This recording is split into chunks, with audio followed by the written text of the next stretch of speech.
আমি তো আসলে জানতাম না যে বসুন্ধরার ভেতরে এত চমৎকার একটা স্কুল রয়েছে।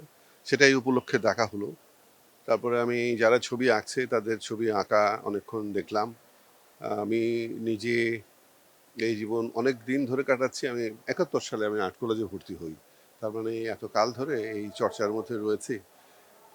মাঝে মাঝেই বিভিন্ন জায়গায় এই ধরনের আয়োজন হয়, কিন্তু এ যাবৎকালে দেখা আয়োজনের মধ্যে আমার কাছে মনে হচ্ছে এটি সবচেয়ে বড় আকারের আয়োজন।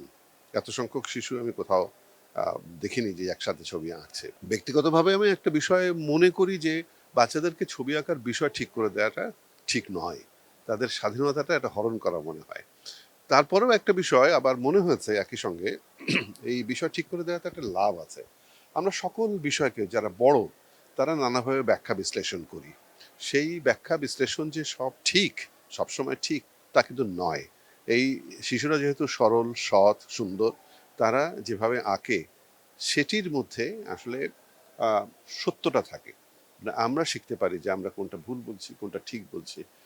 আমাদের সামনে ওদের ছবির মধ্যেই আসলে প্রকৃতপক্ষে অনেক চমৎকার করে ধরা যায় স্বাধীনতা, মুক্তিযুদ্ধ, আহ, জুলাইয়ের অভ্যুত্থান। চেতনার বিকাশ কিন্তু বড়দের ঘটানোর দায়িত্ব নয়। আমি সবখানে বলি একটা বিষয়, এই এই এই এই প্রসঙ্গে কথা হলে যে পিকাসোর একটা কথা বলি যে every child is an artist, উনি বলেছেন। তার মানে হচ্ছে প্রত্যেক শিশুর মধ্যে কিন্তু সুন্দরটা বসবাস করে। সেই সুন্দর মানেই তো আসলে আহ, সেখান থেকেই সেই শিল্পবোধ থেকে কিন্তু প্রত্যেকেই ভালো ছবি আঁকে শিশুরা।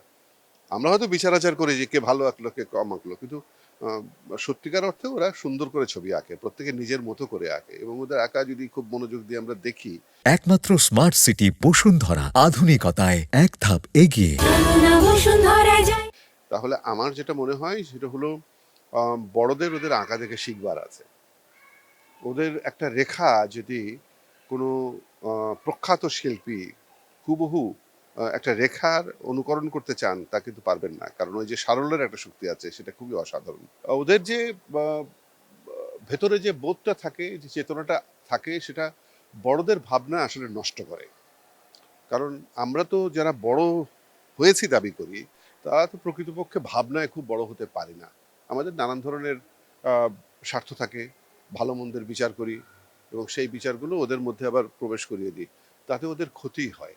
কিন্তু এই আয়োজনের মধ্যে যখন তারা উপস্থিত হয়ে ছবি আঁকে, তখন আমরা অনেক বেশি আস্থাশীল হই, বিশ্বাসী হয়ে উঠি, সাহস জাগে, শক্তি জেগে ওঠে মনে, যে না, সবকিছু হারায়নি, যে পরবর্তী যে প্রজন্ম তারা নতুনভাবে নতুন ভাবনায় গড়ে উঠছে। প্রথম কথা, আমি এর ভেতরে ঢুকে এত কিছু তো দেখিনি।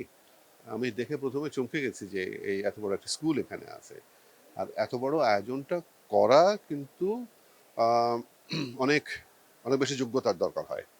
এত এত এত বড় করে আয়োজন আমি আগেই বলেছি যে আমি কোথাও দেখিনি। আমি আশা করব যে এরকম আয়োজন প্রত্যেক বছর যেন থাকে।